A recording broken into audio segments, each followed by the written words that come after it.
Welcome back to the Tom Schwartz Show. I mean, The Valley, part 2. If you didn't see part 1, please go back. Or you're not going to know what's happening here. A smorgasbord is what you might.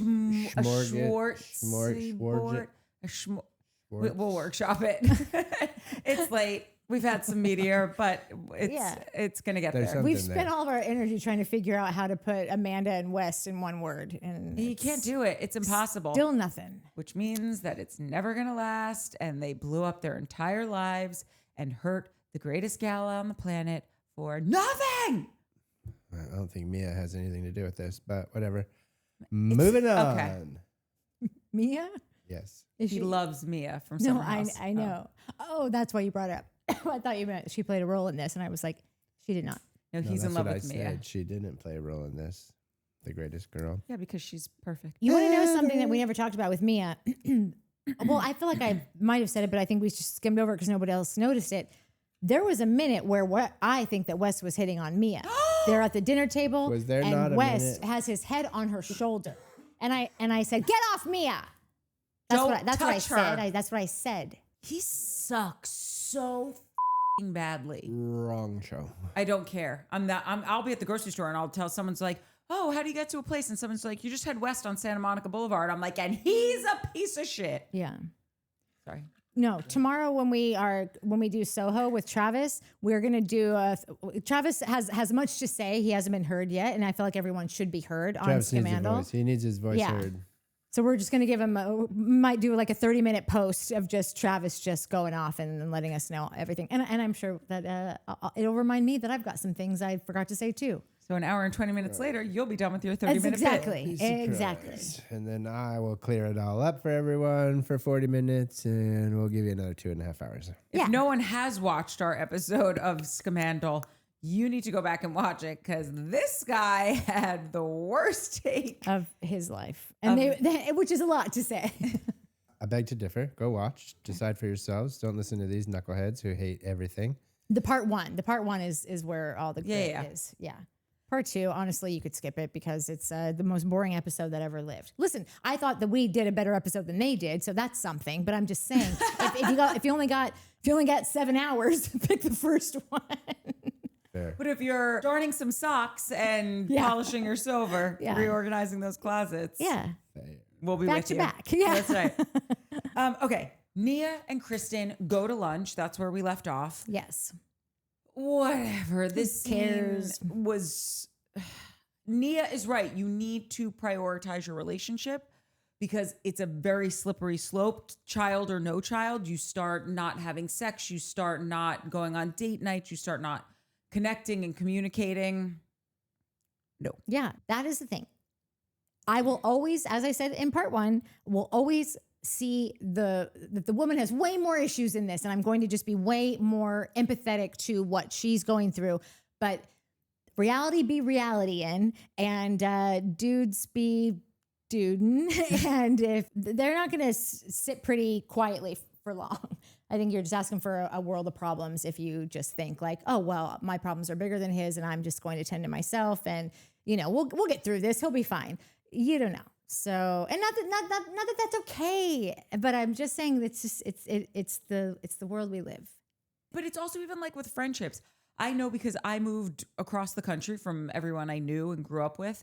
And I knew if I wanted to look back and be able to, we were talking about this earlier, like how great it is to have these great long friendships. If I wanted to be able to look back on my life and have these wonderful, long, enduring friendships, I have to put my back into it. You got to put your effort in there.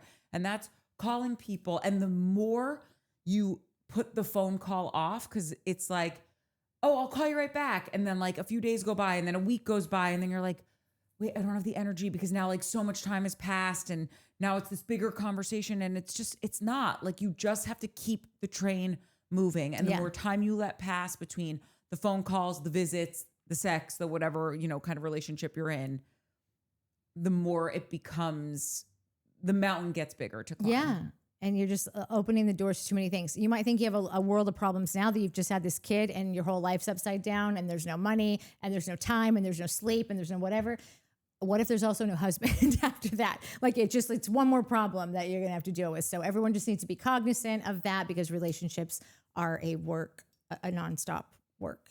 And not with for so much benefits. Totally. And not for nothing, my parents said this all the time, like as much as they love their children, they are each other's number one. Yeah. Because we all grew up and moved away. They're together forever. I mean, it's really quite simple math, and it's the best totally investment you can make, because then if you do have kids, your kids see the prioritization and they know how to have hopefully a healthy relationship because of that. Yeah. Do you guys have anything else to say about this thing? Because I'm dying to get into the next one.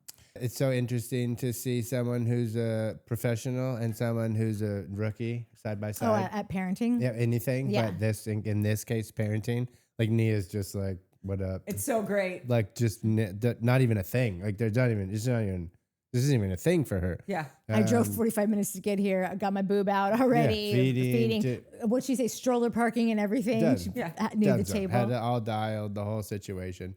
And poor Kristen is just like, I don't know how to open a door. To my front door, to my house, to get out. Which I'm like, that would be me. I would be like, what is happening right now? There was actually two funny things in this scene where she talks about going to the store for the first time, not pregnant. And she seemed so serious. Yeah. Like it'd be one thing if she was just telling the story, like kind of funny. You'd be like, okay, yeah, move it along. Who cares? But she was telling you, this was the worst day of my life. Like, do you understand? I've been going in these public places every day with a big belly, and people let me cut in front of them. People ask me how I'm doing. They want to touch the baby. They want to talk. And now I'm doors slammed in my face. Now I'm basically just the fat lady walking in because I've just had a child. Nobody looks at it as a pregnancy anymore, or even a day after a pregnancy. Like she was like, this is the worst day of my life. And she was so serious. I couldn't tell if she was joking or not. I thought she was so super serious. I think she was serious. Wow. Which is so funny. And so Kristen, well, she's an empath, so The She's other being really empathetic funny, towards herself. Exactly. the other really funny thing about this, and I know we want to move on, what is that to know Kristen? Okay, so we've known her for what? How like 12-ish years now? Longer. Okay. When we go longer, that means that we're older too. So that's why I try to keep it. 12 years. Yeah, 12, like seven and a half, 8. maybe. Yeah. So we've obviously known Kristen at a time when she was like rail thin, super skinny. She was a model. Like she was in the very beginning. Yeah, she's a model actor. I mean, they all kind of were doing something like that. Yeah, but she did, in her 20s or whatever. Like many of these waitresses that are also actors, they've got everything going. They've just perfect bodies, perfect build, whatever. So that did happen, but she's been a curvy Kristen for quite a chunk of time now, and I have never seen. No pun intended. Yeah. She has been an adult woman with curves for a good amount of time. So the fact that she is now really concerned about her body, I personally don't think she looks that much different. And the fact that she's like, oh my God, like she seems really in her head about her pregnancy body, and which again, no shame, but Kristen has been the type to look, to be an imperfect woman who was, I think, met her now baby daddy at a wedding, who she like railed in like the warehouse, like in some barn at a wedding. I don't even think, it was like outside, on the side of the barn. Yeah, and like I don't think she was much that they were getting married in. Yeah, and she wasn't much more in shape at that time. And Kristen has always been a very sexual freedom type person, like railing all day long, not a problem. I've never heard her be insecure about anything. So to see her have all these feelings right now, I'm not invalidating them. I totally get it, but like I wish she knew that, like, Kristen, you've got this. You've had it forever, and Luke does not seem fazed at all by it. He doesn't, but I also just think it's not just the weight gain, which is because you created a human and you gave birth. It's but it's also your body's just different. Like Orly, my best friend who has 2 kids, she talks about like your organs are in different places. Like, it just, you feel like, when you live somewhere for a really long time and then all of a sudden you're just like, I'm going to change things around. Like, I'm going to move the coffee table over here. So like every day you walk in your house and the place that you just threw your keys on, you're still doing that and it's not there anymore. And I feel like that's it's like that, but with hormones, and it's your body. Yeah. So I think she's also feeling definitely what you're saying. But I think there's also that component of just like, what happened to my vagina? Yeah. Oh. Yeah. It's been through a lot. I know. I guess I just want to tell her that like I've always kind of like been it's inspirational to see someone, and this actually sounds like it's a horrible thing to say.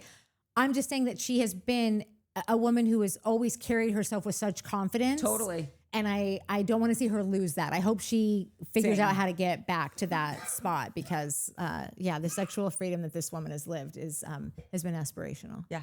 Great. All right, that's all I got for that. Okay, the next scene is when Jesse pops over to Luke's, and before they start talking about the Kristen sex stuff, you know when Jesse begins talking about Lacy, because now we can talk about her, we can use her name, she's going to be here all season, which I'm very excited about. You know when someone's like thinking they're painting a great story of like how great their life is, and you get in the car after you talk to them and you're like, was that weird to you? What was just explained? Like, I feel like he's sitting there saying, you know, Isabella and Lacy's daughter, they're like sisters now because they're at each other's throats. They're just fighting so much like real sisters do. I'm like, but you're trying to make a joke over the fact that like your kids hate each other but everything's great and you guys are the new Brady Bunch family and all's well in Lacy and Jesse land. Yeah. Do you know what I'm saying? Where it's like, oh, we just moved into this house. The roof's leaking. The heater doesn't work. But it is so much fun. Yeah. We're having so much fun. I feel like that's what he's trying to do here. And I did not buy it for 1 second. I think their relationship is real weird. I'm not connecting the dots here with Jesse and Lacy. No, I know. When we do get into that scene later, there are so many things that I'm like, okay. But I am just so thrilled that she agreed to be a part of this because I was so done with Jesse living a life on his own and really only having all of his energy pointed towards Michelle and really with her as well. Because she doesn't have a boyfriend now. So like there would be not, if neither of them had a significant other to like put some of that energy in, it would just be like one more long ass season of like the War of the Roses, you know, again. And like, I'm so grateful to be out of that I feel like, thank you, Lacy, for giving this a shot. I don't know why you're here when you were so adamant about not being here before. I don't know what's changed, but we have to clock that because that tells us something about her. No, it totally does. Good or bad, I don't know, but it says something. Well, it just says, it could just simply say a year ago, this was new. This was a new person in her life, a new thing. Was she sure about? She got a kid. She's still getting a divorce. I'm just saying. She sent everyone on the cast cease and desist letters. It wasn't like she was a friendly neighbor that just like would wave when she was driving her car, but didn't want to come over for a glass of wine. She was like, "Fuck you," and the horse she rode in on. She may have sent them. Nah. I don't think she sent them. I think Michelle maybe got one, said she got one, and her ex-boyfriend, that was the joke. He's like, oh, I got one too. She threatened to send the rest of them one. But again, new relationship, new thing, not sure what she wants out of this. I'm just saying, you're like, how do this is something to clock? It could be as simple as now in the last 10 months, things got serious, and now she's fine with the whole thing. She trusts Jesse. Might be a mistake, but whatever.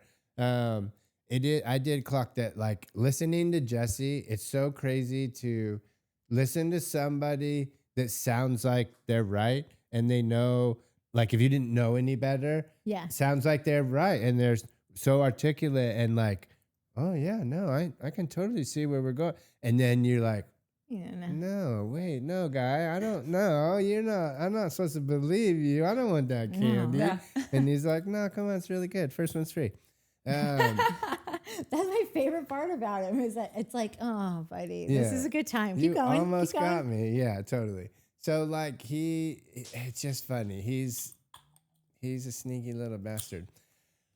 Well, any he's bad chance that they get back together? Who, Michelle and Jesse? Yeah. I knew. Really? Arrivederci, signore. No. Yeah, no, I think Kyle and Amanda get back together before those two get back together. Jesse did say in this scene that Michelle wants nothing to do with Lacy. This will be interesting watching how this plays out because Michelle seems to think, and TBD, that she's really like cuckoo. Yes, that Lacy's really cuckoo, but like she feels like she's got Lacy's number, and she's just not a great articulator of what she's feeling or clocking. But I think what she's trying to say is that like, just wait till you meet who this chick actually is. So maybe she's right, maybe she's wrong, but I'm excited. Like, that's why I'm excited that Lacy's in the picture now, because at least we can see who Jesse's with, why Michelle's annoyed with her. Yeah. And like, I think I tend to side with Michelle only because I grew up in Orange County and those ladies are crazy. And she seems crazy to me. Like, she seemed like, oh, like the whole like, oh, she'll be nice to your face, but watch out. That's the vibe I got in the end. So like, I'm having the same thing with Jesse that I'm having the same thing with Michelle that I just said I'm having with Jesse, where I'm listening and I'm like, yeah, no, I'm buying that. And then I'm like, no, put that drink. I don't feel dizzy. What's happening? No, you're lying to me, right? Michelle is the same though, right? Like, didn't we all think last summer that she was just being just as much of kind of not maybe just as much. Jesse was clearly a bigger dick, but that she was kind of the problem too, and like antagonizing him and bringing it on herself and being kind of a dick and saying stuff that might not have been completely true. So like, I'm having that same thing with Michelle where I'm like, I don't know if I believe you about all these things you're saying about Lacy, or the severity or the level at which you're saying these things are true. The math something's not adding up. Yeah. Something's off. Yeah. And I was just looking up if they're still together. They are, just so we know for context. Jesse and Lacy are still together. There is something definitely about, like, we're not even there yet, so let's just save it for that The party. scene. The Yeah, scene, and I'll yeah. say Save what it for I'm the saying. pod. Yeah. Then they get into Luke talking about, just that, what is her name? Kristen is just really pushing away all of his advances to be intimate, and Luke doesn't seem like he's doing too well. Like, he seems like he's really hanging on by a thread currently. Hopefully that changes for him. He's young. I just don't think he's really thinking about this. I think we're thinking the bigger picture for the both of them right now. They both have got to give some shit away, to give and take, but he does really seem like he doesn't know how much longer he can take this no sex thing. And it's like, bro, you have a 3-month-old. Yeah. Like, it's not been a year. And not that you should have to wait a year, but like, that's why I said if it was 6 months, I would be having a different conversation. But at 3 months, it's like, let's just dip your toe in the water. Yeah. And I'm sure she's so, I don't mean aggressive, like violent, but just like so definitive in her rejection of him that that's probably what's messing with him. Yeah. However, I do. What? Life is crazy. Life is so crazy. Humans, animals, whatever. Like, it's crazy. We're so crazy. People are crazy. Life is crazy. The end. Like, subscribe. Yeah. Elaborate. What? Just like this. Like this dude. Like this. It's. They probably banged all the time, and then they have. They did. Right, and then they have a human, and then like. I'm not trying to say anything about anybody's body, but I don't necessarily agree. I think Kristen still has some baby weight. Like she does. I'm just saying that she's always been a curvy girl. Yeah, so but like, why does this matter? And it didn't matter before. No, I understand what you're saying. I don't necessarily agree. I think there's a little more matter there now. No pun intended. More matter? Yeah. But like when she was getting out, when they were meeting, her and Nia, that was the one part where I was like, oh, I don't know if these two are going to be super pumped about this scene. Like when she's getting out of the car, like and again, she just had a kid. So I'm not trying to shit on anybody by any means. I understand where Kristen's coming from. I would be like, dude, no, get the away from me. Like I just had a kid. This kid won't leave me alone. I got to figure some shit. Like I get it. Right. But it's just my point. Like, it's funny. It's crazy that like this is just sex. Like he wants to have sex because he had sex all the time. She doesn't want to have sex right now because they had sex and a thing happened.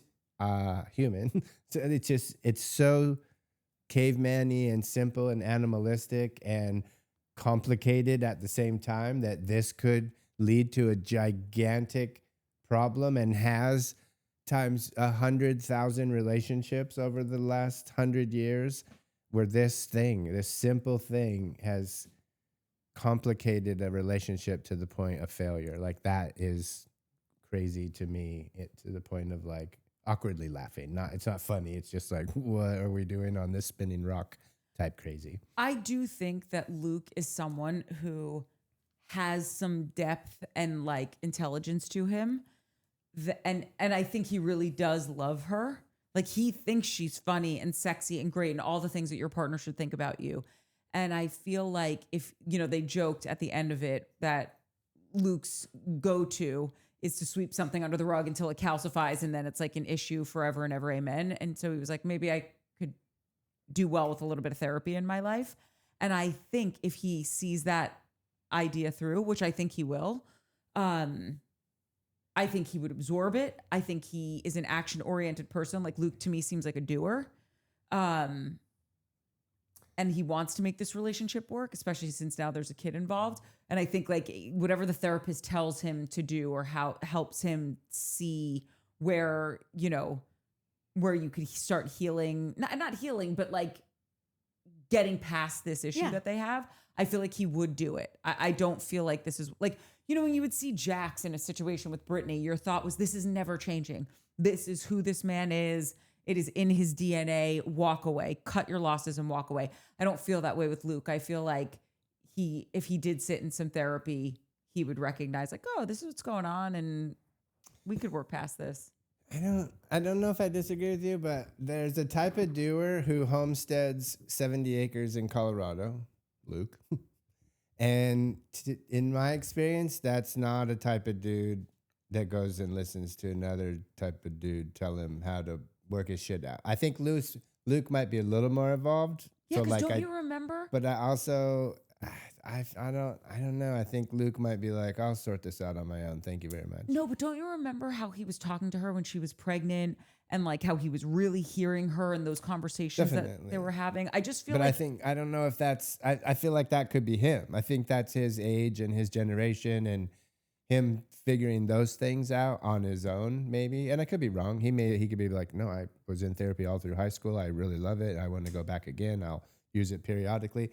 But I also like, dude, when he got here, he was like, I don't want to be here. This place sucks. I haven't had my fishing pole. I haven't been away from my fishing pole for more than 48 hours in the last 17 years. Like you know what I mean? Like he was that guy.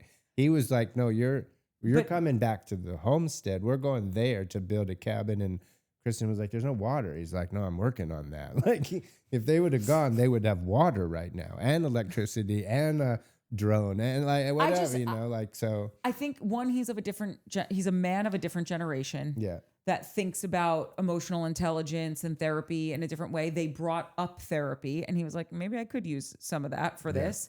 And I think that he doesn't hate LA enough to say like, listen, it's either me and the kid and you go there, or I'm done with this. Like, I feel like he's got just enough openness that I think there could be a shift there. That's all I'm saying. Yeah. I'm not betting the ranch on it, but yeah. And that's, I'm there in that part with you. I'm like, you could be right, and I wouldn't be surprised at all. I think LA grew on him. I think he was like, and then he was like, maybe not so bad. And these people are kind of fun. You could get anything you want at any time of day. I think that probably grew on him.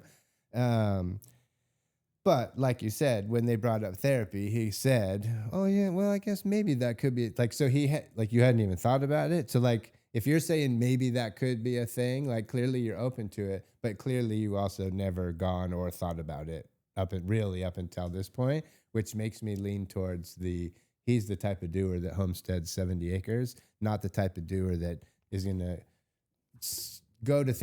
seek out therapy on his own and really take advantage of it. He's not that kind of doer.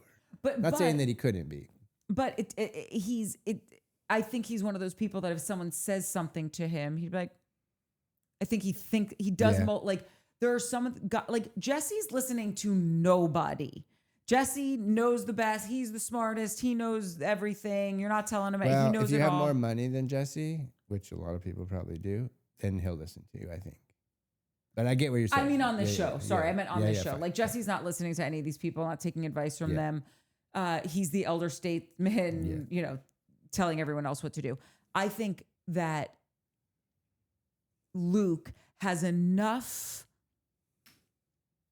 just enough openness, enough of that new younger generation to, even if it wasn't his idea, to hear it and be like, I should think about that. And then I think he will think about it, whether he'll do it or not, TBD. Yeah, right. I don't know where Luke lands on the therapy. I'm kind of probably in the middle of what both of you guys are saying, but I do feel like if this thing's not going to work, it's going to be Kristen bailing, not him. I feel like she's really good at being like, I don't need this. If he keeps pushing her, I think that he actually might be the one that is more open to those things than she is. Like, yes, I'm sure she'll go to therapy. So I'm not like I'm saying that she wouldn't, but he seems more of a, let's find the root, let's fix the thing, you know, whatever, whether it's because he knows what the root is or because he's open to outside help, whatever. But if he keeps pushing her, she will break. Yeah. Because Kristen's just, she's done well on her own. She's an independent woman.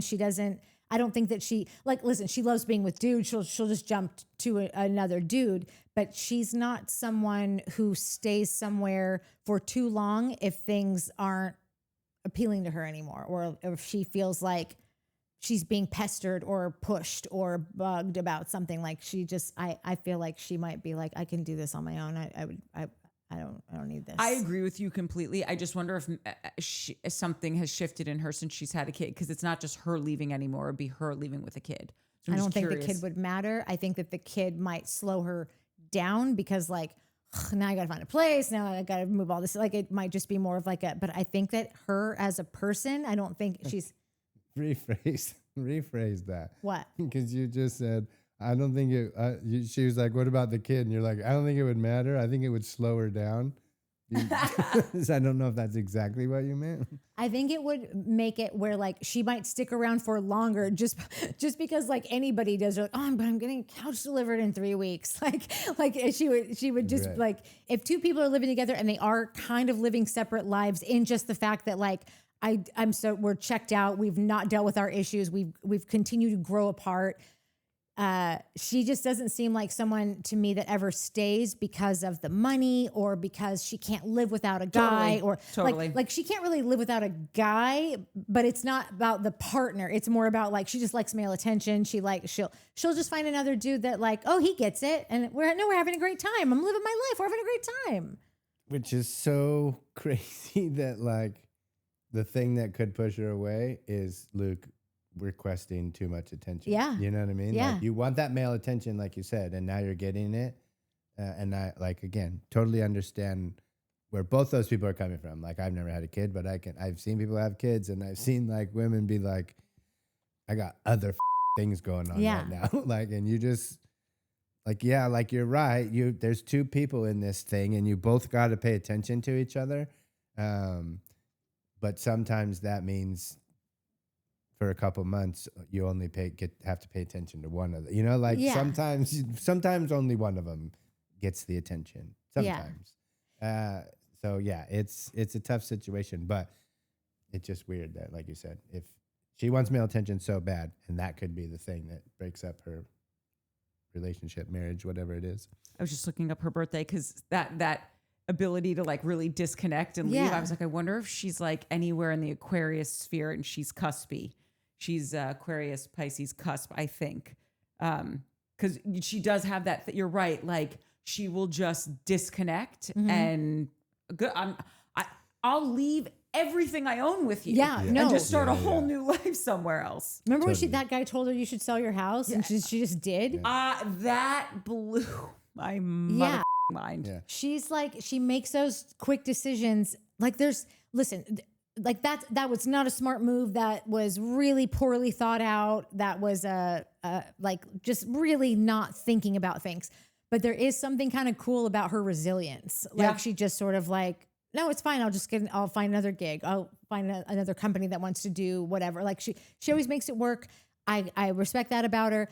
There's one thing though that like I have to say, just like and I'm realizing this in this moment, even though I've talked about it in various ways on other shows.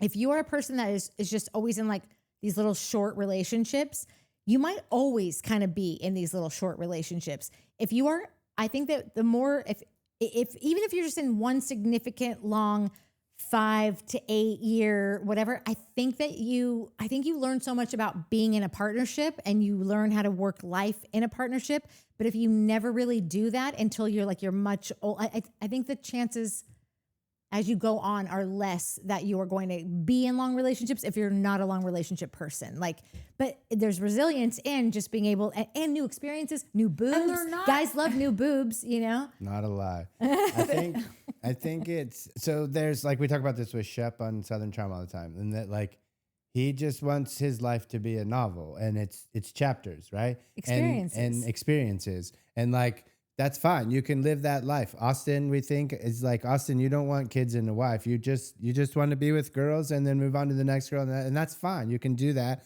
as long as everybody knows that's what's happening. That you're gay.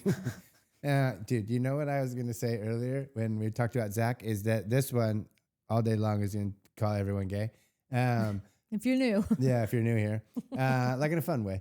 But like, I was like, I'm gonna start the Valley and be like, I don't think Zach's gay. I was gonna flip it and start calling gay people not gay. Yeah, I'm like, how gay I don't think Benji's actually gay. How amazing! You remember last that would year be when Benji was at dinner? And but like, that's never happened where there's been a gay character. And you're like, I don't think that's true. I think he's totally straight. Yeah, totally. It's just a funny. Yeah.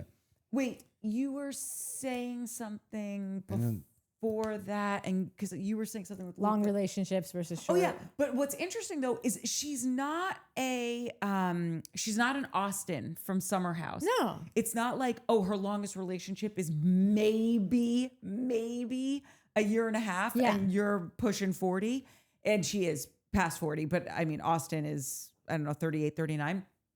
Her relationships have some length to it. Like, I feel like she was with one of those Vanderpump kids for like 5-6 years. And granted, they were very, very young, but even now, her and Luke, they've been together. They have to have been together for at least 3 years. Yeah. So she was with Sandoval for a long time, but they cheated on each other the entire time. That's what I'm saying. They were young and it was very dysfunctional. But so what I was going to say just now is, and I said it a couple of times, is when I first started on America's Got Talent, Austin, I was telling Austin, oh, Natalie and I had been together for however many years at that point. And he was like, damn, that's a long time. And I was like, yeah. And he's like, that's multiple stages of a person's life. And I had never thought about a long relationship like that. But I was like, oh, and he's much younger. He's a wise kid. A couple of times he's been wise. But I was like, dang, that's an interesting thought. You know what I mean? That's the difference. As you were saying that, I was like, oh, it's you either date someone in a stage of your life, and then that stage comes upon change and you bail, or you stick around, or that change comes upon, it happens, and the other person bails because they're like, oh, you changed. Like, well, yeah, that's life. We change, things happen, and now I'm this person. Like that. So like, either that happens or you're like, cool, I'm good. We're still good, right? And then another 4 years goes by, and now I'm changed. I'm into this now, and you're like, okay, cool. I guess we're into that now. Like, and if when did I agree to marry a DJ? Yeah, I didn't agree to marry a DJ. Well, you agreed to get married. Like, so there's that, and like what whatever. No, but it is funny because we were so annoyed with Kyle's behavior that we never actually took the side of you're allowed to change. Yeah. And two, people are going to evolve. They have been together for a decade. Mm-hmm. To think that you are going to be married to the same person or with the same person like you can't. And I tell people that all the time. They're like, "Oh, you guys have been together forever." And I think, and listen, I'm sure a lot of people want to have one significant partner for their whole life. Sometimes it happens, sometimes it doesn't. Whatever. I know that's something we both want. And it's something that like I've always said, like, well, yeah, cool, you want that, but like that's work. You gotta plan for it. You gotta understand that shit's gonna change. You're gonna have a year if you're gonna be together for 40 or 50 years. Your parents have 50 something years, 56. Yeah, something like that.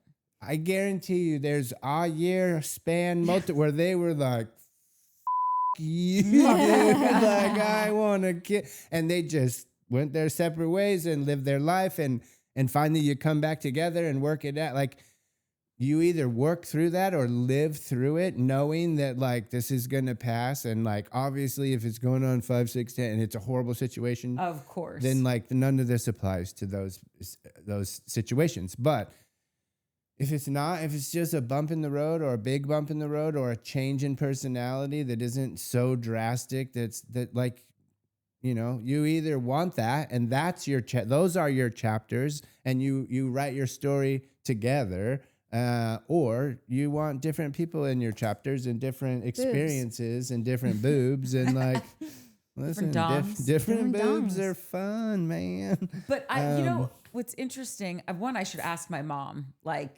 was there a an year era? that you were just, an era. When she stopped laughing, she would tell you what all the years that's right, were. because he does make her laugh all the time. I mean, like how silly that question would be. Sorry. But well, but this is what's interesting. One of my parents, like I don't know if they intentionally did this, like sat down when they first got married or before they got married and set some ground rules down, but like they eventually had like kind of a boundaries for their marriage or rules or whatever. And one of them was that we're never going to go to bed angry. And I think that ties back to what I was saying about like, if you want a good friendship and a marriage partnership is hopefully rooted in friendship, right? Like you can't let these long gaps of time pass between the two of you. And I'm not saying that this is right for everyone, but I do think that's such a great thing to remember of like, I'm not going to go to bed mad at you because then what if that rolls into the next day and then the next day rolls into the next week. And then it's this month where I just can't fucking stand you, you know? And it's great in theory, near impossible. Like there's going to be a fight one day that's going to last a couple of days where you're going to be like, I got to go to bed. You know they had a few that seem outlandish at best. And they, at least the forward facing ones, they ticked off the box there. Like they said that we will never argue in front of our children. And they didn't. They've never argued in front of us. And they had one other one. Oh, we will always be a united front. Like I could never work my parents. I couldn't go to my dad and be like, can I get this? My dad would be like, whatever your mom said. Yeah. And I think that's pretty remarkable that they were able to stick with that through 3 kids. No, my parents were horrible at that. My stepdad cites it as the reason that they got divorced. Really? That he just says like, she would tell me to discipline you, I would, and then you would freak out and then go talk to her and then she would feel really bad for you and be like, well, I just think that, and he'd be like, I just laid down the law and now you are you just let her go out? You just let her leave? Like, I don't think he wanted to be, but then here's the thing.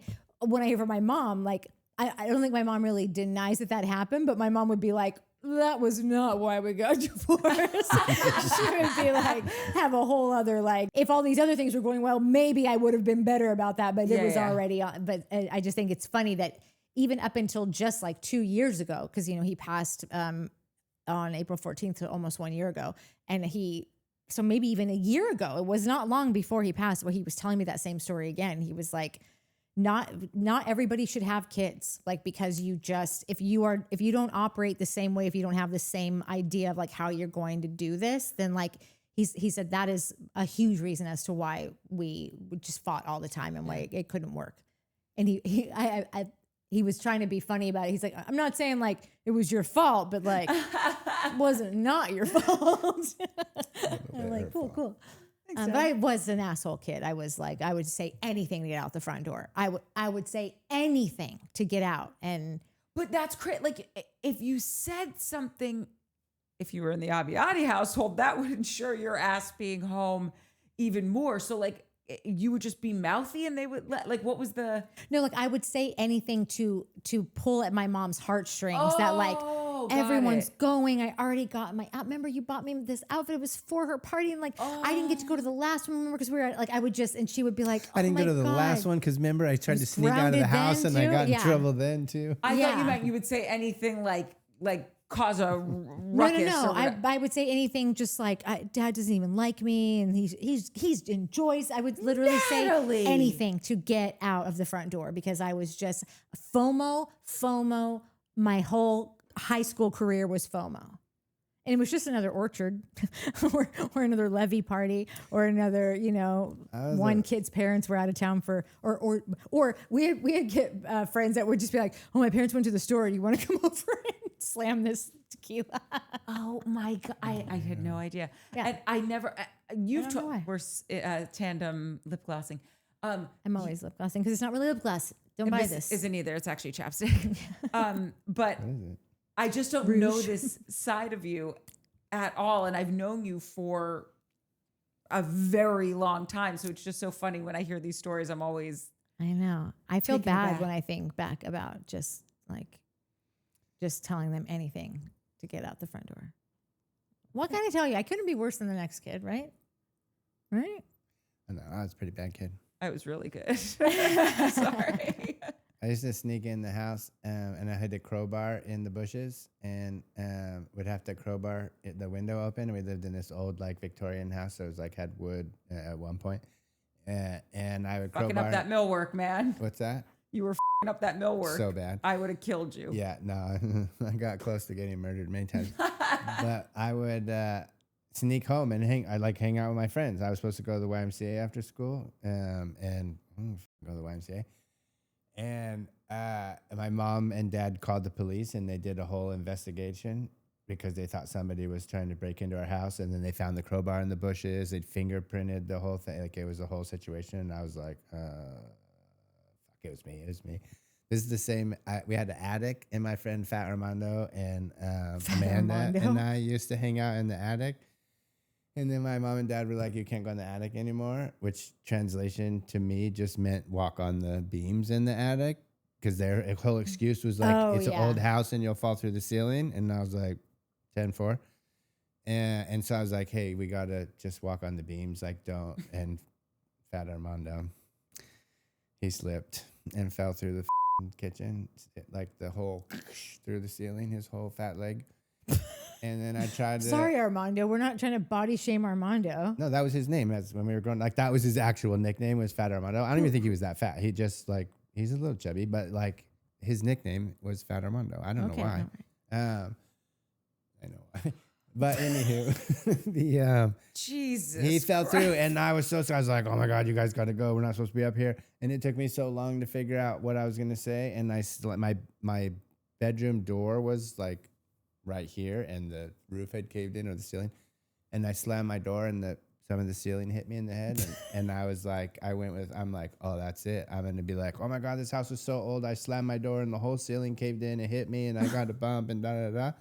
I got a bump. Speaking of getting divorces, you could argue this might be the catalyst for my parents getting a divorce, because my mom hook, line, and sinker, and my dad was like, you are so full of shit. And I didn't realize till later that there was footprints. I was just gonna say he probably saw the footprints on the ceiling. Yeah, that was that kind of bad kid. Wow. But anyways, back to the valley. Yeah. Listen, we can speed it up. We're literally going to be a 4.5 hour show. Yeah, this is ridiculous. Time. We're so yappy. Okay, so the girls go to dinner. It's Lala, Michelle, Janet, and Brittany. Brittany shows up with this weird housewarming gift that it's there's not even a bow on it. It's a basket that she threw in some shit that was gifted to her. Or that's what it looked like, Brittany.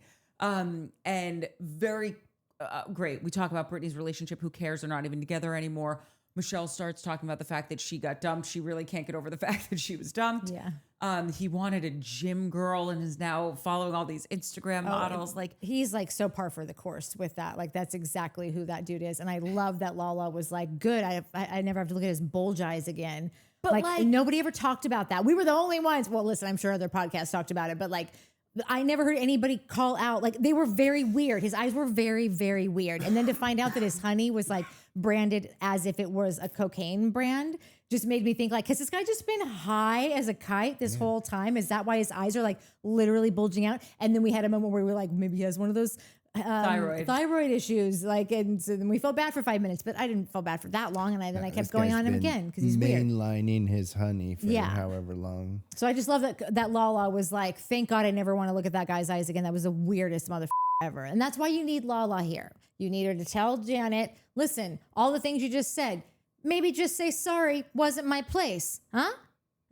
Like, just simple as that. She's not there in therapy yet. She might never get there because we very quickly get into Janet fully shaming Brittany for what had happened. I was in the car and I cried and my son was crying. And then she did say at some point, she was trying to roll this business plan out. She was like, I texted her after I left. She made it sound like she sent a singular text message being like, hey girl, listen, I'm super bummed that just happened. Like, let's talk about it tomorrow. Hope the party's great. I paused the TV and read every single text message. Oh, I didn't. What were they? Were they crazy? I didn't either because I was going to, and then I was like, actually, I can't right now. I'm in an okay mood. I can't. I'm not going to try to ruin that. Smart. Yeah, thank you. Honestly, they were just as nasty as you thought they would be. They were so Janet coded, where it was just like, how could you do that to me? I can't believe this. This was the whatever. All of the fulminating Janet, and Janet being Janet. And like Brittany did nothing. Send those text messages to Kristen. That's right. The Kristen did the thing to you. Weirdo. Listen, we all agree Brittany should have handled it from the jump, but she didn't. And I don't know. Janet's just always going to react that way, and she's never going to get anything from Brittany reacting that way. Because then Brittany's just going to be like, well, she yelled at me, so I've been reprimanded. And she'll think that was just sort of like her penance for that, and then she'll move on. But this is also what's so crazy. You know who Brittany is. We know who Brittany is. And we're not even friends with these people. We've just watched them on these shows. Like, Brittany is a people pleaser. You knew that Kristen was probably going to be there. It's not Brittany's fault that she went for her. You just wanted her to not invite her, but she knew she was going to be there. I wonder who handed over those text messages to production. Probably Janet. Yeah, probably Janet. See, I was thinking Brittany because she is the type to be like, look at this. Oh, yeah. Just because of what you were saying earlier. I just think Janet thinks she's never wrong. No, so but like, that would be hilarious. hilarious. That would be hilarious if Janet thought, because that's how delusional Janet is. Look, those are the two people on the show that would hand over text messages. Yeah, for totally different reasons. Yeah. But yeah. Oh my God. God damn it. These are good, right? Yeah, and then I said that. Yeah. You like that one, right? Yeah. I used to have I got it right there. You should put this one before that one. I used to have a friend who would like send me things to like emails or text messages, and they thought like, because I'm right here, because look, this person did me dirty, and this is what I'm saying, and I'm literally reading it, being like, So you sent these. This isn't like a mock-up of text Like that you were right. Yeah, Sienna text. That's right. It was like the PowerPoint, the friendship PowerPoint. Yeah, totally. Mad. Like mind blown. And I literally looked at them one day and I was just like, you and everyone involved in this situation should have emailing privileges revoked for this life and the next. Yeah. You guys are a mess with this shit, and you're reading this to me, and trust they're reading it to other people, and everyone thinks they're right, and you all sound like crazy people. Yeah. You're all right. Want to hear something crazy? Sure. Think of a flour tortilla. Okay. And picture so it hungry. in your head. Okay. And the little, like there's a flour tortilla, right? And then it's got the little like brown little speckles in there. Thank you for describing a tortilla. I just wanted to make sure you knew that the little brown speckles were in there. Yeah. Do you want to know what I bit into right as Janet was talking about her beehole tags? Okay. All right. A bean and cheese burrito. So I was like looking at a flour tortilla, like it was awful. We had bypassed that part. I thought we had gotten out Yeah, clean. that's I right. didn't They're though, already and sitting everyone there. needs to experience that pain that I was looking at my burrito. I and really hope you cut that part out, and I never say things like that. That's really gross. Yeah, you run burritos for everyone. Janet ruined burritos for everyone. Okay. Does listen. anyone else have anything to say about this scene? Just that Brittany was again wearing a weird outfit that is not for her body type. I'm just saying it was a skirt that goes down right here. You want to know when you wear those, that V right here, when you got a cute little belly button and you're like, just wear the high waist. I do. I do. It is what it is. I'm of a certain age. I wore this when I was of any age. I don't want my kidneys out. It gets so cold. Okay, Grammy. What? Yeah, my grandma did tell me. That's good advice. I did also like, though, that Lala here called out Brittany and was like, did you reprimand her or did you say anything? Like, just a simple liner. She doesn't need to go into it. Janet would have blown the whole thing up and that would be her entire story for the rest of the year, is being like, I told Brittany that she... Lala just says the one line and it hits. It's simple. It's straight. And then when she didn't get the answer, maybe she didn't get the answer she wanted. It didn't matter. She said it. She asked the question. She presented it. Brittany answered how she answered. Lala moves on with her life. And we all move on. And scene. That's why she's here, people. If you don't like her, I'm only just bringing up some points to just, everyone's got a role to play here. Yeah. And she's doing well. It's early. She could shit to bed any minute. Who knows? Great.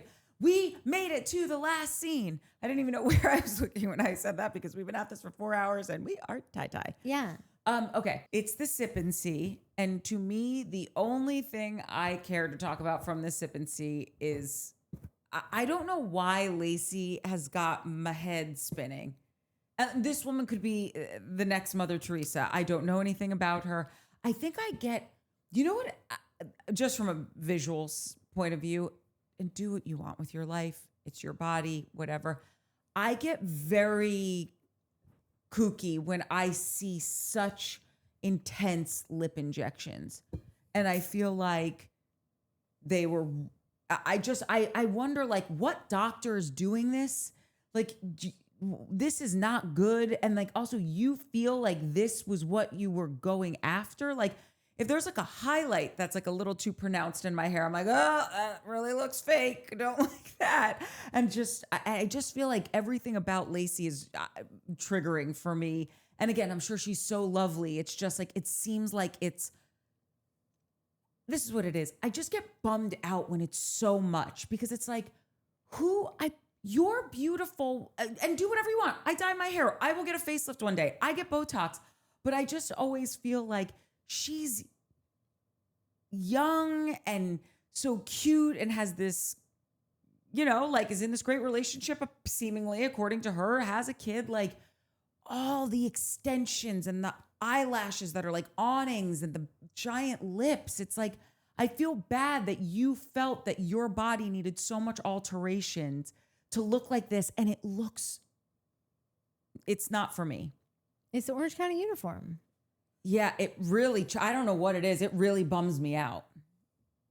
Does it not bum you out? I mean, she wears a lot of makeup. I think she's got a skin condition. I don't know where I heard that. But it wasn't even the foundation. It's more like the alter. I know. Listen, I don't notice that stuff like you do. I just don't. I don't know why. Really? Listen, I know that she's obviously looks clearly that hair's not real, or the color's certainly not real. I never notice lip injections unless they're like when Kylie Jenner used to do that lip thing, when she put her lips in the bottle, and it like those are the lips that I didn't even. That's what hers look like to me. Yeah, I didn't even notice. She just looks like I said, like a girl from Southern California who is still wearing the uniform that I personally think is about 20 years outdated. Yeah. But many people in that area still look like that to this day. So she's like Alexis Bellino and what's the other one that had the long Tamara or not Tamara? No, the other one. Jesus, that's. Well, she's another Gretchen. She's another Jesus type. Gretchen. Yeah, Gretchen, it bums me out also. Like, she was this really beautiful woman, and it's all just you're trying to win at a losing game. Like, you're not supposed to look 20 forever. And by the way, I think all of that stuff that they do ages them far more than makes them look youthful and vibrant. And I know people are going to come for me and say that that's ridiculous what I'm about to say. Like, getting older is a privilege. And yes, of course, you can do it in a way that like separate on that right there. No, that's what I'm saying. Like, you won't agree with me or whatever, but like, you can do it in a way that, yeah, of course, like my mom is in her 70s, still dyes her hair, gets her gel manicures, whatever. But like, it's nothing to be ashamed of. And I just feel like the amount of work that some people get done feels like you're trying to erase parts of your life. And it just bums me out. I don't really care about that. I there are so many that do it. I don't even, maybe I'm just numb to it. I don't even really notice it anymore. I mean, I never really, lip injections is a thing I never really noticed. She just looks like every other girl in Orange County in it. So it just doesn't, I just look at her and go, oh, that's what she looks like. Like, it's not for me. It's not. Yeah. And I go to like, what was the, yeah, like, I'm so sad that you looked in a mirror and thought I would be so much better. But you live here. You know that so many people do this. Like this is, I feel like it's the majority around here. Yeah. And when it's, maybe this is me being a jerk off, like when it's nice work that's not so aggressive, I'm like, oh my God, that's great. Like you look just like yourself, but really well rested. When it's so altered that like there's that girl on Selling Sunset who has a kid with Nick, is it Cannon? The one that has like 18 children. Oh, that dude does have 18 kids. I don't know Selling Sunset, but I know that guy has a lot of kids. If you saw, she is done on every level, okay? If you saw what she looked like before this extreme makeover, you wouldn't even recognize this person. And that just makes me so sad. You care too much about people. I don't care about them. And maybe I'm sure nobody gives a shit, but like, no, I mean, I'm sure like they're clearly set out every day to do this thing. They've been doing it forever. So I don't know. I just don't want you to waste your heart on these folks. I just want people to feel beautiful regardless of like, you don't need 18 pounds of like, I'm going to show you just really quickly. Let's not. Oh, okay. I really, cause like, this just doesn't affect me like I this just, at when all. I saw that picture of her also on Jesse's thing, I'm like, anyway, what did you guys think about meeting her or like their conversation? It was wild. Okay, so I think that she's an oddball, but like I said, I'm so grateful that she's here because I like Jesse on this show. I appreciate what his role on the show. I get that you're not into him at all. That might be something else that bugs you about her. Is that it's like you're probably just thinking, and what you've got all these issues, and you're with this dude. Like, what is your life? Like, I you're probably just like him on curious. The show. I do. No, I mean her. Oh, like yes. I was just wondering, like that might have something to do with how you feel about everything else about her. Is like, and on top of that, this is the guy that you've like saddled up with, and just because he bothers you so much, so it just like it might be an element. Yeah, maybe. Off the top of my head, I would say no, only because like I actually do think he's really into her, and I think if you want to be in love, everyone deserves to feel loved and whatever. So great. That doesn't bother me as much, oddly enough. But okay. I'll give it a think. Because maybe it does. Or don't. Who gives a shit? So I like him as a character on this show. I think he's interesting and funny. And I am happy to get to know this person he's decided to spend his life with. And I don't know, she might not be the one. She might be the person that like everybody dates right after they get married. Their first significant kind of relationship. It might last a couple of years. Who knows? They could be MFEO. Who knows? Because he is older, you know, like maybe he knows what he wants. Everything about her feels a little socially awkward to me. And I also only know what all the cast, like all the girls have said about the last we heard from her, along with the cease and desist. And then I never realized that there was, it almost kind of looked like it was close to being a physical altercation at the finale last year. Like, I don't think that they aired that part last year. This was new footage, right? No, I'll tell you why. And I feel a little seen because I would have to watch the tape, but I remember like having a debate about it and me being like, no, dude, she showed up after she thought they were done, and you guys being like, oh, there's cameras and who cares? I think I was right. Like, and it seems like she showed up and was like, oh, you're not done, I'll leave. And then even Jesse was like, well, no, we're supposed to be done at 10:30. And Jeremiah, who's that shit EP that's been fired off of everything. Yeah. Of course, he was the one that was like, no, we're not wrapped. Bring camera. Like, that seems like something that dude would do. Yeah. Jesse was like, no, you, dude. Yeah. You. And so like 100%, they were trying to that girl. Like, they were trying to do some shady ass shit. She bounced. Probably the other girls started popping off because they were wasted, and that's where the thing. And then it seems like the bar was like, "Get the out of here! What are you guys doing?" Oh, so you think like the girls were out of line. Like maybe. Okay. I don't know. I have no idea. It I could don't have been. remember It what could my have take been. was on the whole thing. It could have been late. Well, I don't think we saw it until this episode. Like, I think that's the shit they aired. And I think that they probably either Lacy's fine now. Like I said, early relationship. She's not sure. Don't talk about me. I don't know where this is going yet. Flash forward 10 months, whatever. No, it's good. The kid, this is going to be a thing. Yeah, I guess I'll be on it. We'll see what happens. She signs a release. I don't know how releases work. Like, if you sign a release for season 3, can I use the shit that I have of you of season 2? Like, I don't think that's how that works. But like, if you have a good lawyer and you slipped it in there and she didn't read it, that's why we're seeing that shit now. Yeah. It's because she either agreed to air it or she signed a release that she didn't read, and it includes everything they've ever filmed of her ever. She didn't look bad in that scene. I agree. The rest did. So maybe she would be like, I don't care, air it. Like, yeah, totally. You might be right there too. And here's the thing. Because she like everything that happened at the reunion, well, she showed up. Da, da, da. Well, and Jesse was like, no, we were done. And she showed up. Like, that all is what happened. Yeah. And then Andy got on his high horse too and being like, no, let me tell you what's going to happen. And I was like, okay, sit down, bro. Like, no, she told you what's going to happen. Yeah. And I feel like that's why Andy would get so pissed, is because it does seem to me. Jeremiah got fired, because he couldn't get it done. Is he not? Did he get fired? Is he not the guy anymore? I think he's gotten fired from every show. I don't think he's working anymore. That could would be be wrong. amazing. I'm making that up, but I think that's his. Oh, wow. He's just been like fired, sent to another show, fired, sent to another show, and fired. And now they're like, okay, I think we're good with you. The take that I had on her last year, I always thought like that people were just pissy because they were not getting what they wanted from her. They were like, no, I'm not going to film. I'm not going to sign the thing. I'm going to send you these cease and desist.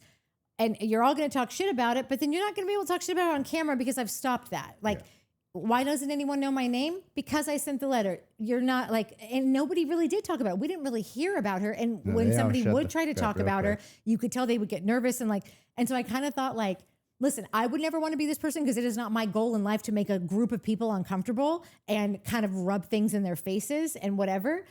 So that's not my jam. But like, if you don't care and like, you're just like, no, this is my boyfriend. We have a life together. He's off of work at 10:30. So I'm going to get him at 10:30. I don't care what it, like she kind of, it does seem like she was just kind of outsmarting everyone and including Andy. I feel like Andy reacted at the reunion last year because like, no, bro, we said we were never going to film. We've been over this. It is not okay. She did not sign. The call sheet says 10:30. We're supposed to be, they actually were wrapping. People were wrapping up cables. Yeah. So she like, and I feel like they just really wanted something from him. They wanted to know this girl. I didn't sign a release. She knew what the she knew what she was doing. And like, again, that's not my thing because I don't get off on that kind of thing. But I think that might have been people's annoyance with her, is that like she did sort of seem sort of one step ahead all the time, and maybe that's because she had been through legal shit. Did she get abducted or something something like that, yeah. Like where it was like, no, it wasn't insignificant. Yeah, it wasn't insignificant. Yeah. Okay, so anyhow, she seems perfectly lovely, but she seems very socially awkward to me. So it's hard for me to get a gauge on her. I did love the last line out that she said. Maybe it's you. Maybe it's you. Because I've said that to you before. Wait. When I met a guy that you've been beefing with at work for a million years. And then I met him. I'm like, he seems great. Spike. It's you. Spike.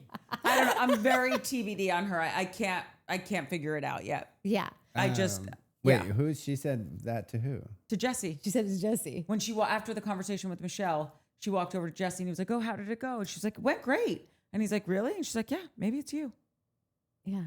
But it didn't go great. Like, that's the thing.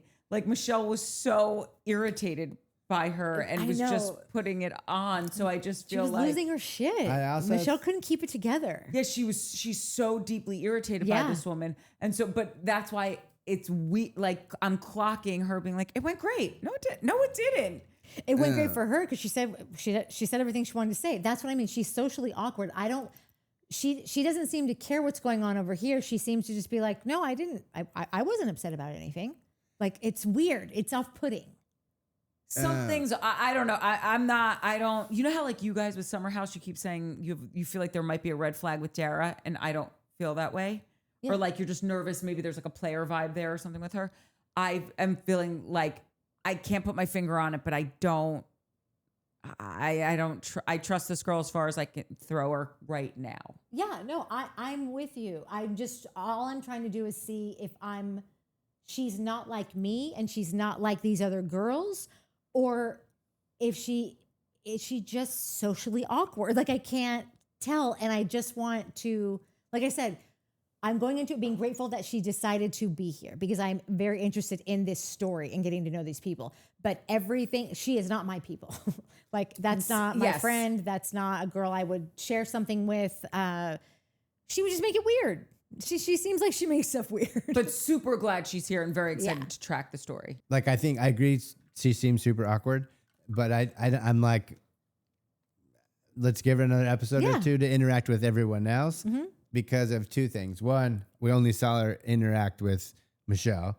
That would be pretty awkward, like because Michelle's weird too. Michelle's a little weird too, but it's also your boyfriend's ex-wife, and like this is just weird. It's an awkward thing. They also have bad history. I'm also just used to Michelle now, but Michelle's weird. I didn't like her all last season. Yeah, no, Michelle's weird. I like Michelle, I think. Yeah, she's fine. She's weird. Yeah, but she's weird. But like I like that. It's my kind of weird. So but I can also like the last thing that stuck with me is Michelle being like, this is gonna be freaking weird. Like she's hanging out with my friends now. She's a part of my friend group and they like her. Mm-hmm.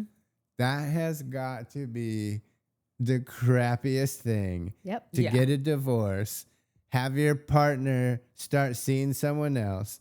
They start bringing them around your friends. All your friends love them, like them at least, and now you got broken up with, and you got to be around the new guy or the new girl. Yeah, his relationship's working out. I'm going to find some new friends. This guy, this asshole, he's happy. He's got a brand new family now. My daughter's got a new stepsister any second now. They're like shacked up and I'm paying to put myself in witness protection just to like have a get new out life. of this. Yeah, get out of it. Yeah. I loved how honest Michelle was about it, though. Totally. Me too. Because I don't know if I would have been. No, that's kind of what I would have this bitch, I don't care. Oh, you guys are friends with her? Good. The less drama for me. I think I would make up a story that I was much cooler with it. Right. Just to shield myself. And I'd be like, Brittany, you better tell me when that bitch is coming. Because I am never coming. Yeah.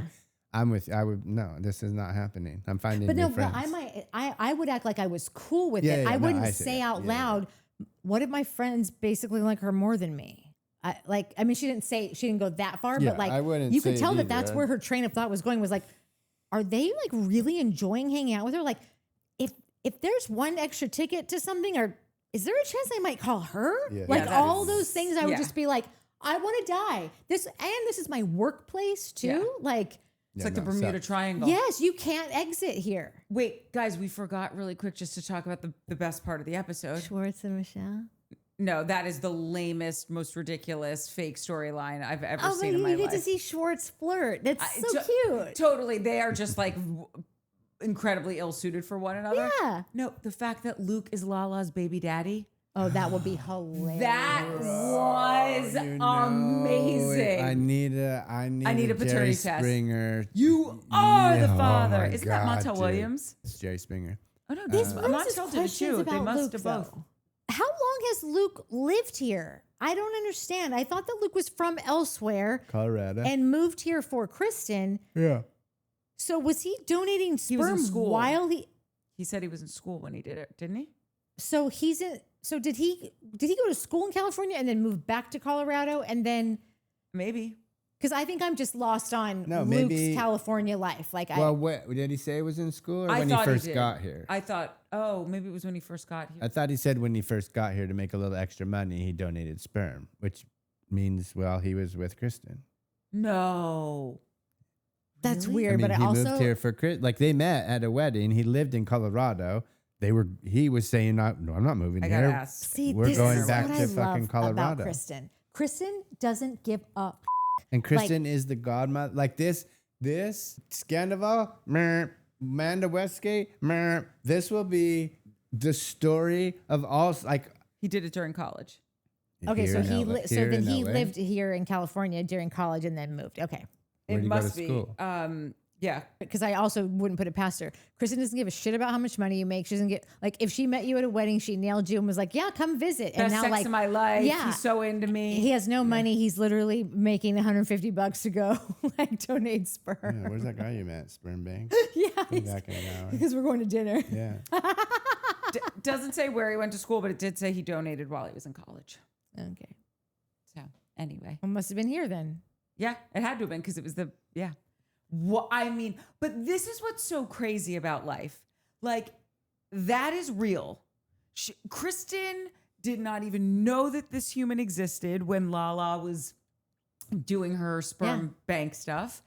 And now they're all on a TV show together. Like, you can't miss what's meant for you. This is crazy. It's just a crazy sequence of events that led to us watching this moment. And the kid does look like him. No, he does. And I mean, maybe, I don't know, maybe he looks like every guy. I don't know. But I think it would be the greatest thing that ever happened on reality TV is to find out something like that. I hope that they get a paternity test. Yeah. But I wonder if Lala would do that because I don't think she would. I wouldn't. I would be like, even if I'm just like super intuitive about this and I'm like, that's my child's baby. Like, I know it is. Hell no would I tell him. I would never in a million years let him know that piece of information. I would never let Kristen know that I might piece of take information. home like a beer can that he drank out of, swab that shit and just know for my own personal reference. Bro, you could... The look on Lala's face was so real. It was so real. But it wasn't bad real. It wasn't bad. It was like, could you imagine real? It was almost like, I can't even add that much money real. You know what I mean? Like, I don't Lala know. was, Totally. you know what Marsha could sell off this shit? Send it to Larry. Send it to the baby Daryl, daddy. Like, it's all... Send it to Daryl. $500 million. This is a $500 million baby, potentially. I want in on it. Can you trade this kid? Can you listen, bet on it on Kashi or whatever? You can bet on Kelshi? anything on that. So I'm probably. betting that Luke's the dad. We'll be bazillionaires. Yeah. Well, we did it, guys. Oh my God, though. I know that you weren't into the Michelle and Schwartz, whatever. Oh, not at all. But like, no, but isn't it just so, he's just so funny. Like first of all, what's Vodaspa? Have you been to this? Of course. Okay. Listen, I don't know. There's so many of them. I've been going since it opened like 17 years ago or whatever. What is it? Well, it's amazing. Why don't you call Tom Schwartz? He would love to go. Yeah, why don't you call your friends and invite them? It's this Russian spa on Santa Monica in Boys Town. Wait, did they Shane always smack goes. you with eucalyptus? Yeah. No thanks. I heard about these. No. It's they What? do Smack. They beat the shit out of you with eucalyptus branches and leaves. Hold on. You don't have to And then do you that. jump in a hot pool and then a cold pool and then a salt pool and then you get beat the shit out of again. That lasts for like hours. But hold on. That's not something you have to do. Like, you can just go there and go in the sauna, the steam room, the cold plunge, the hot Get made hot fun tub. of You can by all get the regular Russians. massages if you want they take these leaves and hit you with them. And it feels amazing. It feels so good. Have you had this? No, but Exactly. It's amazing. When I was on, so you think you can dance? As a dancer? As a dancer. Well, now that we know Mike's a big dancer. As a private dancer. I had a lady friend who had some Russian dancer friends, and they would go to these places all the time. And they got one of the producers, Jeff. They were like, "Oh, you need to come," and he was like, "I'm not going to get my ass beat by eucalyptus." And the next day, he came back and was like, "I'm moving into this place." He thought it was the most amazing thing ever. Yeah, so why wouldn't you want to do it? It's so great. Because I'm a wussy. He's a big baby. Yeah. Also, though, like whenever I do see like those Korean spas and just scrubbing the shit out of you, like I know that would hurt my skin. I just have really like sometimes I bump my back of my arm and something. I'm like, oh God. Yeah, He's I like a dated little a peach. masseuse. I just have really Like a sensitive little peach from skin. Like Florida. I don't want someone to be like, Yeah, no, like I don't either. Yeah. That's like I like a back scratch. This one is like, ugh. Like she doesn't like giving back scratches. Because you have a back scratcher thing. Whatever, it's not the same. It's like jerking off with your hand asleep. But you can just feel the love when she does it, but sometimes she'll just go too hard, and I'm like, But I dated a masseuse 100 years ago, and she was like going through massage school, so I was the lucky one that got to I was the practice dummy, and I was like, oh no, it's too hard, and she was like, do you know do you know what they call the kind of massage? I was like, I just like to be tickled and like, what? Can you like rub my hair? She's like, that's called a powder puff massage. Yeah, that's you. Yeah, that was me. And I'm like, sign me up for the powder puff. One time I was getting a massage at one of those like Thai places, and they can really like have so much pressure, which I love. And literally when I was done, the man was bowing to me. He's like, I have never seen someone take so much pressure. He was like, it was an honor. And then like, I'm bowing to him. He's bowing to me. No one knows when to stop. And it was just so sweet. I was like, thank you. He's like, no, thank you. I was like, no, thank you. Because I want you to get in there. But you're like that elbows. Big. He's probably getting into the table. Yeah. One time I had something going on with like, I don't know if it was like on my hip or my whatever. And I told this woman when I was going in there, and she's like, okay, I got you. And she takes me like a wishbone and takes both of my legs, and she's holding them. And I'm on my stomach, and I'm like, okay, great. She's going to jiggle something out. And then she puts her foot right in my hoo-ha. And I was like, Moon River, spend any time in prison, doc? Like, what are you doing? She did not stop, did not care. She's like, we got to get this thing out. I'm like, I don't know if something's out of me, but something's in me. Oh my God. Yeah. No. It's okay. I mean, her foot wasn't, but she really just used it as a actual toe hold, which was strange to me. Anyway, I think I need to, I need like baby steps to get like, listen, I'm sure that so many of these things are great. I just, to rush right in, no, you do. And I will tell you that whipping thing, it's so light. It actually feels so good. It's like, you know, when someone's like gently like touching you, like Dude, don't do that again. We're going to be in a real trouble. If you were closer to me, I would have touched you. Like, it's just like, it felt like that, like nice, soothing, like repetitive, like gentle. It's not bamboo. They're not cracking bamboo. That's not what I heard. Okay, well, I've done it. So. Anyway, is there anything else? No, I honestly think what happened this episode, because we were so off the rails, is that we were so. It's like the episode when I cried after what West did to Sierra the first time around. It's like, it was so intense that like I lost my marbles at the end of the episode. And I feel like that 4-hour episode we did about the Sierra West Kyle thing was so intense that this episode we were just like, woo! Oh, yeah. Let me tell you about my childhood. That's right. You want to know about the boundaries my parents put up when they got married? I always give my notes to chat and I say, can you reorganize these and simplify anything because I'll just drone on, you know? And like it always just does give great things, like why Tom Schwartz works. He's self-deprecating, disarming, and weirdly soothing, even while describing his own flop era. He's in on the J, man. And he's just like, he's going to tell you all about it, which is the thing that might make him bad in bed, is that he's going to be like, so this reminds me. My tummy hurts. I'm sorry. If you want to have sex with me, which I don't know if anyone does because it's been so long, but like, subscribe, hype, tell a friend. If you start talking to me about your tummy, I'm sorry, you're a grown man. Get your shit together. Don't say tummy to me. Listen, in this moment, I'm like, unless it's Schwartz. If Schwartz said it, I think I'd be like, I think I would just start laughing. But say any stomach. Other guy discussing. No, but Schwartz is Schwartz. No, then I could never sleep with him. Well, listen, you're probably not missing anything, but how am I supposed to take you seriously? Like, I want to have sex with you, but my tummy hurts. Great, then you're never having sex with me again. Okay, but if a dude said that, like, no, of course not. No, I went on a date with a guy, and he said something. And I wasn't, in full disclosure, I was not into the date. He, very nice man, but like, I went to an open house. He may or may not have been a part of this, and like, you have to sign in. So that's how this all kind of started.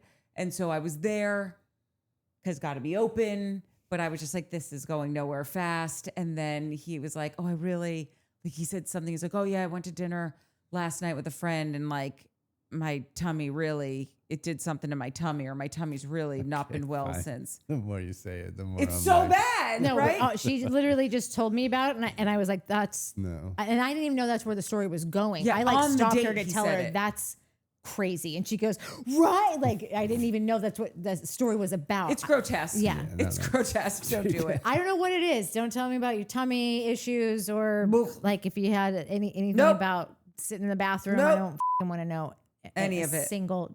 I don't even want to know drop that of you it. use the bathroom because I don't.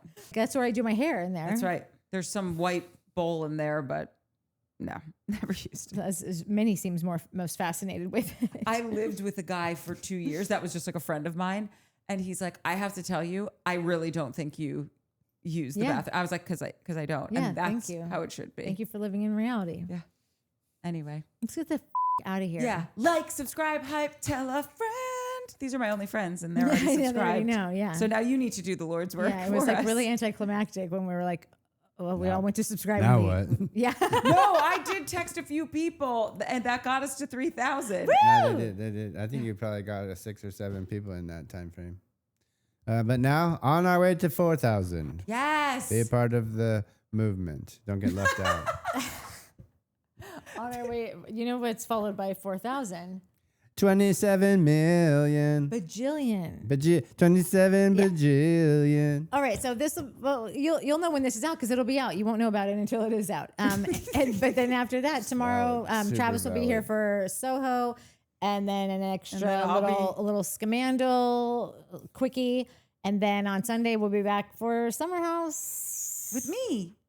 Yeah. Yeah. More scamandal. No, I was just thinking, is that it? Yeah, because Wait. and then Tuesday we'll get back on regular schedule and do the valet on Tuesdays. If you don't think I'm bringing up scamandal on every episode of Summer House till it ends. No, if we're not filming Summer House, we're Yeah. filming something. Yes. we Half an have to. hour. of just, yeah. Summer House didn't come out. And quite frankly, I'm nervous for Sunday. We need to start at the crack of Christ because there are probably 800 comments now. The last time I looked, there were almost 500. So, 460. and there's some really good ones. And some ones that like I would like to also address. Address? Yeah. Oh, like the shit talkers? Yeah, because listen, sometimes I feel like I'm not heard and I like to be clear. Like I want everyone's opinion. Everyone can disagree with me, but like I just want to know that like you heard what I said.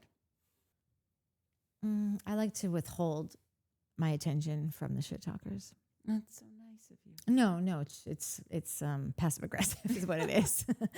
No, I don't want to be, and I don't want to be aggressive or passive aggressive to them. I just want to be like, let's just talk, guys. No, I know. I am convinced that I will never convince anyone of anything. People have a very specific idea of me. Some people are into it. Some people are very much not into it.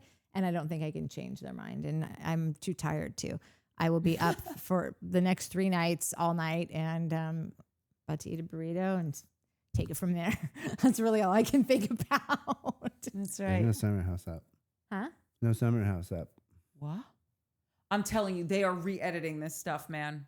Okay, let's just get out of here. Okay, see you tomorrow. Love you. Bye. Bye. Okay, dude. Oh, don't do Why that. Do you ruin everything. What? DRD. My tummy. Oh my god. Oh.